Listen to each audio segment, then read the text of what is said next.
Pertanyaan sederhananya adalah gimana sih cara kita menghadapi itu? Saya juga lagi belajar, ini bukan kata saya ya, tapi saya coba merangkum dari beberapa hadis, dari beberapa ayat. Mudah-mudahan ini jadi semacam tips dari Allah, dari Rasul, cara kita supaya lebih sabar dalam menghadapi ujian, khususnya ujian perasaan. Pertama, saya mengambil dari hadis riwayat yang diriwayatkan dari Abu Hurairah, hadis Hasan. Nabi SAW mengatakan, "Ma yazalul bala'u bil mu'mini wal mu'minati fi nafsihi wa waladihi wa malihi hatta yalqallaha ta'ala wa ma alaihi khati'ah."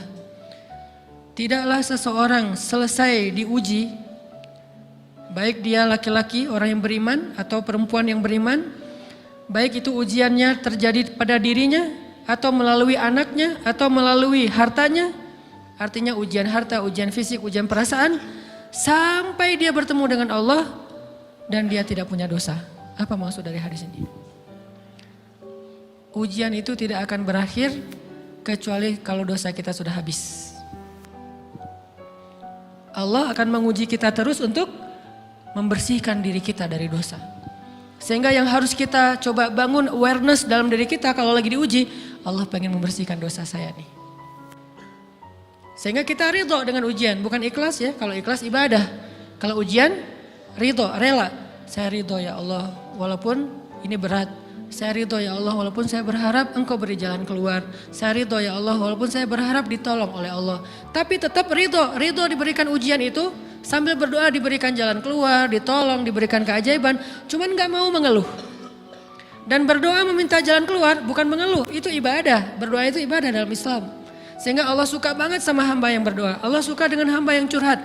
Nabi itu kalau lagi curhat, doanya aja bisa berjam-jam cuma doa doang tuh. Kayak hadis Aisyah pas lagi cemburu malam-malam kan. Aisyah lagi tidur, ini jatah malamnya Aisyah. Tiba-tiba dia nyari-nyari raba-raba, Nabi gak ada, dicari di kamar mandi gak ada. Biasanya Nabi sholat di sebelah Aisyah. Wah curiga nih, jangan-jangan ke rumah si Fulan. Dicari ke rumahnya, ditelepon gak aktif, mungkin lagi dicas, datang ke rumahnya. Ketuk pintu. Hafsah, Nabi di rumah kamu enggak? Enggak Aisyah, beneran. Cari ke rumah Sofia. Sofia, Nabi di sini enggak? Enggak, beneran. Cari ke rumah Maria. Maria di sini enggak Nabi? Enggak. Kemana ya Nabi? Rumah istri-istri yang lain gak ada. Pas balik ke rumahnya, ngelewat masjid, ngelihat Nabi lagi sujud di Masjid Nabawi, di mihrab. Dan Aisyah mendengar Nabi menangis sambil berdoa. Dan sujudnya itu seperti membaca 1 juz Al-Quran. Dan itu isinya doa nangis. Robbi. Jadi kalau kita katakan gak usah banyak berdoa sama Allah, malu. Justru Allah suka kepada hamba yang berdoa. Justru sebaliknya kalau kita jarang berdoa atau enggan berdoa, buat Allah itu orang sombong. Allah gak suka hamba kayak gitu. Kamu gak butuh saya, sama kayak kita lagi ada masalah, punya teman yang punya kelebihan harta, terus kita kayak bingung gitu nyari kesana kemari pinjaman, dia gak dikasih tahu. Pas dia tahu dari orang lain, dia ngomong apa? Kamu gak nganggap saya ya? Emangnya saya bukan teman kamu? Kok kamu punya masalah keuangan tapi saya gak dikasih tahu, malah saya tahunya dari orang lain, tersinggung kan? Kalau teman kita aja tersinggung, apalagi Allah. Kamu punya masalah kok gak ngomong ke saya, wahai hambaku? Bukan berarti Allah gak tahu, Allah tahu, cuman Allah berhak, bukan ingin ya, berhak untuk dilibatkan. Allah berhak untuk dicurhatin. Allah berhak untuk dijadikan tempat kita untuk habis-habisan menangis dan melampiaskan masalah kita kepada Allah dalam bentuk curhat-curhat dan doa. Sehingga kalau kita berdoa, ya Rabbi, Allah langsung inni qarib, mendekat Allah kepada kita.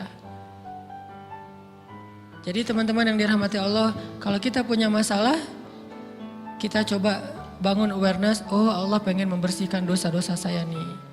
Terus kita berdoa, ya Allah bantu saya, ya Allah tolonglah saya, istighfar.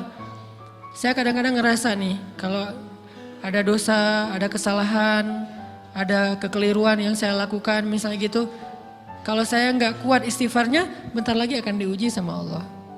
Ujinya macam-macam, alhamdulillahnya ujiannya masih ketahan. Pasti diuji sama Allah. Kalau istighfarnya gak kuat, taubatnya tuh gak kuat, langsung diuji sama Allah. Dan saya langsung sadar, oh benar berarti yang tadi ini lagi dihapus sama Allah nih. Perkencang lagi, perkuat lagi istighfar. Kenapa? Karena kalau istighfar kita kuat, berarti kan dosa kita dihapus dengan istighfar ya. Otomatis ujian kita durasinya berkurang. Makin kuat istighfar, makin berkurang. Kalau istighfarnya udah mantap, udah selesai, Allah cabut tuh ujian kita. Diganti dengan kebaikan.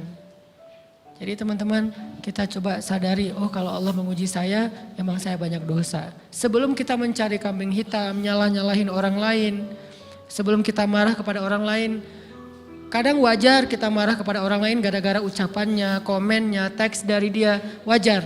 Tapi sebelum itu, marah dulu kepada diri kita atas dosa dan kesalahan kita yang baru saja kita lakukan. Atau yang dulu kita lakuin dan belum benar-benar kita tinggalkan.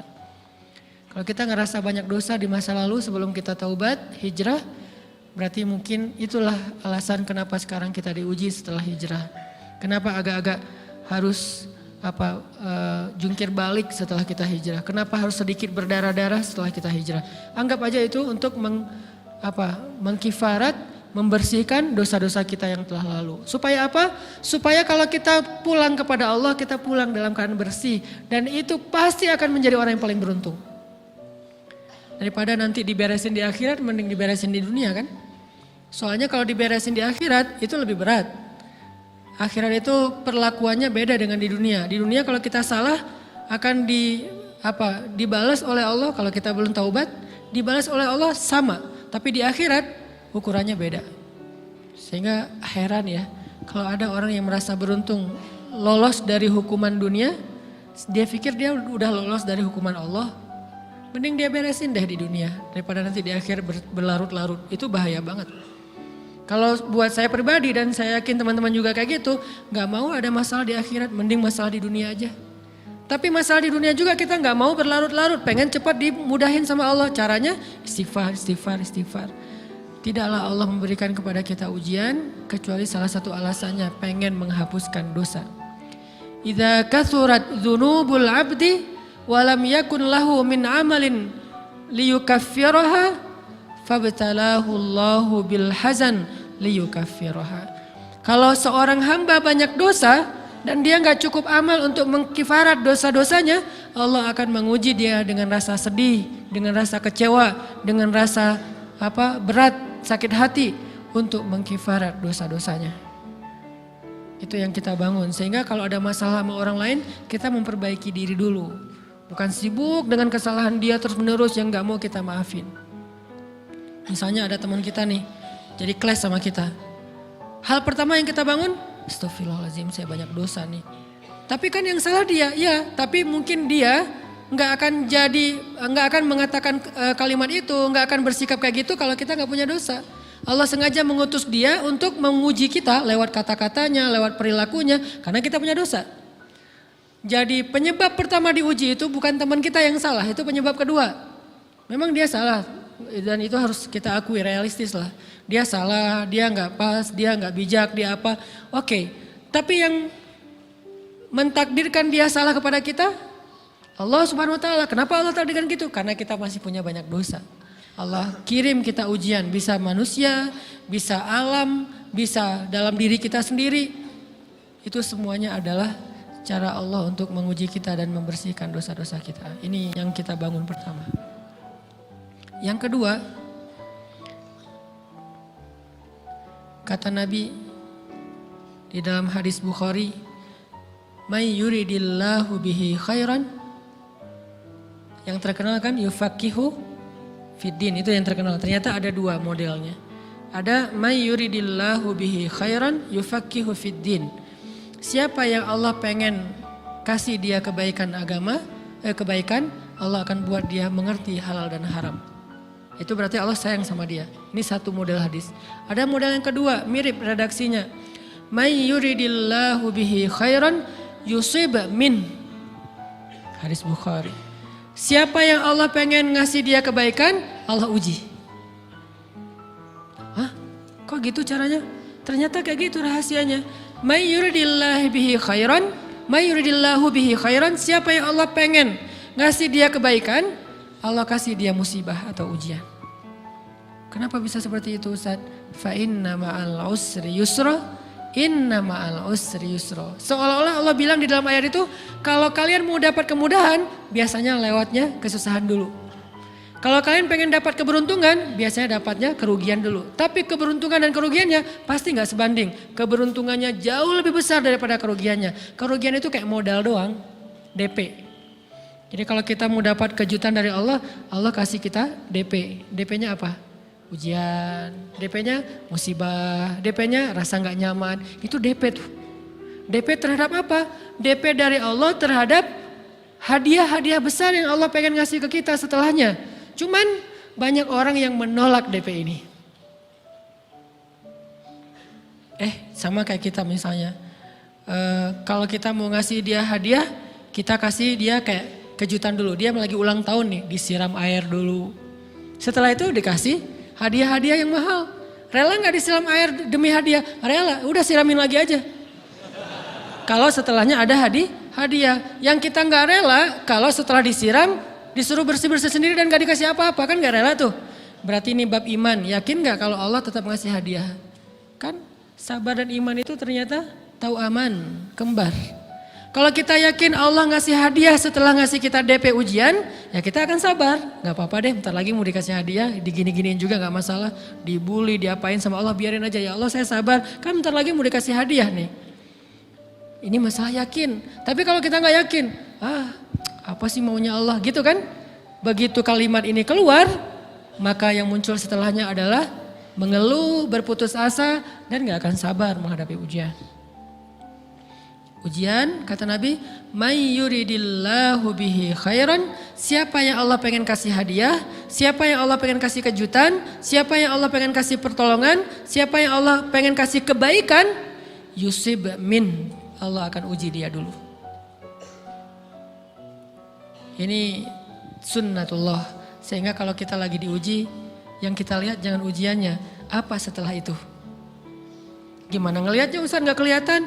Dengan mata hati. Istafti qalbak, tanya kepada hatimu, kelihatan gak? Dengan mata hati. Gimana ngelihat dengan mata hati? Dengan iman, saya percaya Allah pasti ngasih kebaikan setelah ini. Orang Allah sendiri yang ngomong, gak ada satu huruf pun di Al-Quran yang salah. Apalagi satu ayat, apalagi dua ayat. Fa inna ma'al usri yusra, ditegesin lagi. Inna ma'al usri yusra. Tapi usr dulu, baru yusr. Dikasih kesusahan sedikit, dikasih kemudahan yang banyak. Dikasih kesusahan sedikit, dikasih kemudahan yang banyak. Ini yang kita coba bangun tajdidul iman. Bangun memperbaharui yakin. Sehingga ketika kita diuji, sedih, wajar. Mengaduh sedikit bukan mengeluh ya. Kalau mengeluh kan nyalahin Allah. Kalau ngaduh, yang namanya orang dicubit kan, itu ngaduh. Tapi kalau, apa sih maunya Allah? Nah itu ngeluh. Antara mengadu dengan mengeluh berbeda. Mengadu itu manusiawi. Sedih itu manusiawi. Air mata bahkan bukan hanya manusiawi, itu rahmat dari Allah. Orang yang gak bisa menangis itu yang bahaya. Kalau kita masih bisa menangis, berarti kita masih peka hatinya. Bukankah anak kecil paling sering menangis? Berarti hatinya peka. Siapa lagi selain anak kecil yang paling sering menangis? Cewek. Cowok itu emang gak punya perasaan, makanya jarang nangis. Cewek dikit-dikit nangis, jangan bilang, cemen banget sih nangis, cengeng apa. Enggak, karena dia perasaannya lebih peka dari kita. Itulah kenapa Allah menitipkan bayi kepada perempuan. Kalau dititipin ke laki-laki hancur. Di balik kepekaan perempuan, di balik sensitifnya perempuan, di balik perasaannya yang luar biasa, di situ Allah Subhanahu wa taala menitipkan amanah, dia yang paling baik dalam merawat bayinya. Perempuan secara umum mungkin lebih banyak bicara daripada laki-laki ya. Walaupun ada orang yang perempuan pendiam banget, ada yang gak ngomong sama sekali, misalnya diem-diem aja, ada. Tapi secara umum perempuan lebih banyak berucap daripada laki-laki. Emangnya ini kekurangan? Bukan. Ini kelebihan. Kalau dia berikan itu dalam hal yang tepat. Apa yang tepat? Mendidik anak.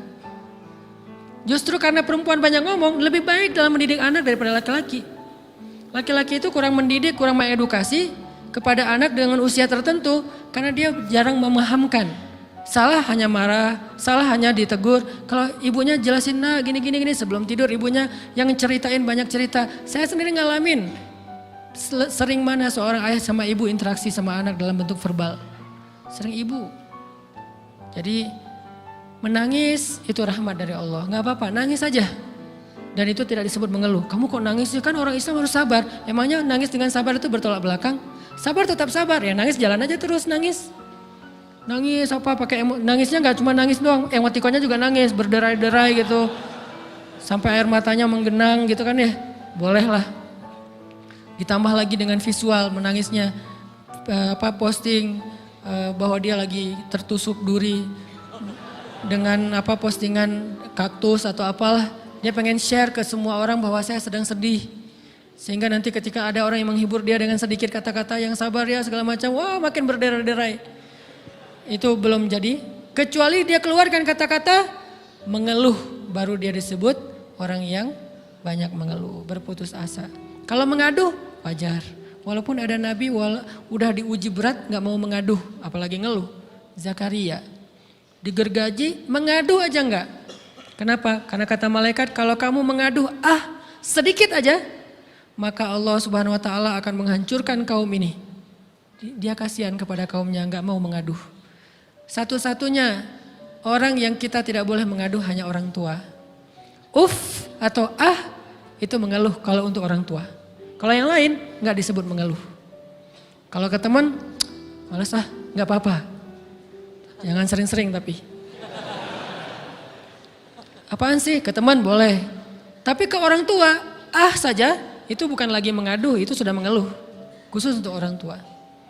Kalau di antara manusia. Kalau kepada Allah dan Rasul, pastinya lebih dari itu. Ketika kita diam saja, tidak langsung beranjak sami'na wa ata'na labbaik ya rabbi wa sa'daik, enggak memenuhi panggilan Allah, itu sudah disebut bagian dari kufur ingkar. Tapi minimal kita mungkin masih mengaduh, kita masih menangis, kita masih lelah, kita masih merasa lemah. Setidaknya kita tidak mengeluh. Kenapa? Kita percaya Allah kalau mau ngasih hadiah kepada hambanya, DP-nya itu ujian. Dan yakinlah hadiahnya minimal 10 kali lipat lebih baik daripada ujian itu. Minimal, karena gak ada amal soleh yang dibalas di bawah 10 kali lipat tuh gak ada. Amal soleh, amal ya bukan niat. Amal yang udah kita kerjakan minimal dibalas 10 kali lipat. Minimal, maksimalnya bighairi hisab, tanpa batas. Bighairi hisab, tanpa batas. Ada yang 700 kali lipat kayak sedekah. Tapi tetap aja ayat sedekah di akhirnya ujung-ujungnya apa? Bighairi hisab juga kan? Berarti sedekah itu minimal dibalas 700 kali lipat. Minimal. Kalau kita yakin. Selalu syaratnya kalau kita yakin. Dan saya ngebuktiin itu banget. Saya pernah ngalamin lagi jalan-jalan di sebuah kota yang ada becak kayuhnya, becak sepeda gitu ya. Jalan terus saya bilang, Pak berapa ongkosnya? 20.000. Udah naik aja 20.000. Karena kita keliling-keliling kota, ternyata saya jadi kasihan sama dia 20.000. Kasihan kan 20.000 dibayar keliling kota walaupun pas mampir beberapa tempat mungkin dia dapat tips ya. Tapi saya nggak tega gitu, dia cerita tentang anaknya lagi sekolah, apa segala macam, makin bikin baper kan. Pas selesai, saya kasih dia 100.000. Dari 20.000 dikasih 100.000 karena kasihan. Dan saya yakin, nggak mungkin sedekah itu sia-sia. Kan Nabi bersumpah kan, demi zat yang jiwaku di dalam genggamannya, tidak berkurang harta karena sedekah. Demi Allah kata Nabi, nggak berkurang harta karena sedekah. Berkurang harta karena belanja? Ya. Berkurang harta karena pacaran? Banget. Modal banget kan? Apalagi buat cowok. Tapi berkurang harta karena sedekah? Gak mungkin kata Nabi. Demi Allah gak berkurang harta karena sedekah. Berkurang harta karena istri? Enggak. Karena memberi kepada istri itu pahalanya lebih gede daripada sedekah. Makanya ngemodalin pacaran setelah nikah itu tumbuh berkah. Modal pacaran sebelum nikah itu apes. Jadi kalau pengen modal nih, ngemodalin cewek, traktir, ngapa-ngapain, bayarin, jangan sebelum nikah. Sebelum nikah jadi orang pelit aja, nggak apa-apa. Tapi setelah nikah, jor-joran ngasih, apalagi yang, bayarin semuanya. Kenapa? Pahalanya lebih gede daripada sedekah. Bahkan lebih gede daripada infak fi sabilillah. Seorang suami memberi nafkah istri, itu pahalanya terkadang lebih besar daripada kita berinfak untuk fi sabilillah, untuk korban perang. Saya heran kalau ada orang sedekahnya rajin tapi ke istrinya kikir, aneh, berarti dia gak ngerti konsep. Padahal memberi kepada istri itu selama itu kebutuhan pokok ya. dan sedikit entertain, nggak apa-apa asal nggak berlebihan, itu luar biasa. Makanya saya kalau jalan sama istri yang yang mana? Itu yang Onit suka. Oh ya, Onit suka. Kasih aja. Kenapa? Minta ini. Kasih. Selama ada kan kenapa nggak dikasih kan ya? Nanti Allah ganti. Makin rajin kita ngebayarin istri kita, ngebelanjain istri kita, makin Allah ngasih yang kita nggak pernah duga-duga. Sampai istri kita cemburu sama kita. Kok kamu duitnya banyak banget sih? Kan gara-gara aku sering ngasih ke kamu. Ya udah sini lain lagi. Mau ditransfer berapa gitu kan ya? Saya ngasih 100.000 ke si bapak. Dan saya yakin teman-teman sedekahnya pasti lebih dari itu karena 100.000 saya sebut. Kalau 1 juta ke atas saya nggak mau nyebut, malu dong, ria ya.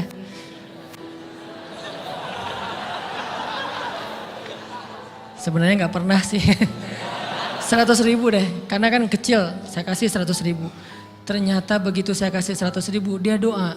Nah ini nih pentingnya sedekah ke orang yang membutuhkan tapi nggak minta-minta, dia tulus. Dia langsung doa, ya Allah Pak mudah-mudahan rezekinya lancar, berkah, bertambah dan segala macam bahagia keluarganya.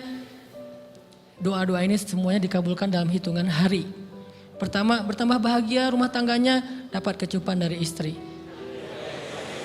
Dia nganggap suami saya cowok banget sih. Mulai satu nih.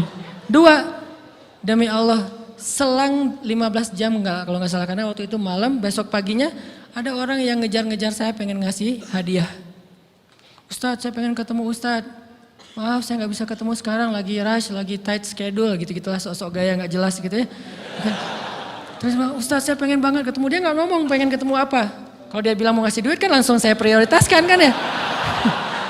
Berhubung dia nggak ngomong ya udahlah saya sok-sok jual mahal gitu. Tapi yang namanya rezeki kan gimana kita tolak dia datang kan. Saya nolak. Pokoknya sebentar aja 5 menit gak akan ganggu waktu Ustadz. Ya udah besok pagi ya pas breakfast gitu. Pakai gaya-gaya dikit breakfast. Pas breakfast, oh ya siap Ustadz. Jam berapa? Jam 8. Udah janjian jam 8. Mungkin orangnya nih dengar live streaming, Pak jazakumullah khair jaza. Makasih banyak mudah-mudahan Allah tambahkan rezekinya. Terus beliau besok mau flight ke luar kota jam 8. Akhirnya ngubungin lagi malamnya, Pak Ustadz maaf gak bisa ketemu besok. Karena saya jam 8 itu jadwal terbang. Oh ya udah nggak apa-apa. Seneng dong saya nggak jadi ketemu kan. Tahu gitu kan nyesel saya tuh. Seneng. Besok pagi jam 6 Pak Ustadz. Alhamdulillah ternyata penerbangan saya di delay ke jam 11. Allah delay penerbangannya demi ngasih rezeki buat saya. Kan luar biasa kan. Nah, ini hikmah kepedean saya, kegeeran kepada Allah gitu. Di delay demi saya. Kan kadang-kadang GR ya di depan Allah ya. Robbi akraman kan gitu ayatnya. Allah memuliakan saya dengan istighfar tetap. Akhirnya saya bisa ketemu Ustadz. Saya nggak baca WA-nya. Terlambat baca, baru baca jam 8. Dia udah mulai agak putus asa. Kayaknya udah gak mungkin ketemu nih. Jam 8 pas saya baca, ternyata orangnya nggak di delay. Ya udah saya balas, ya udah sekarang saya tunggu ya jam 9. Maaf cuma sebentar. Nggak apa-apa Ustadz 5 menit. Datang dia. Datang ngasih apa coba? Ngasih duit 200 juta. Demi Allah, cuman berselang beberapa jam, saya tolak-tolak. Tahu gitu Pak, datang malam ini aja.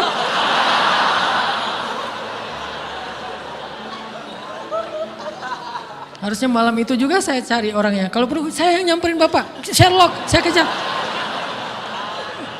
Manusia gitu banget ya.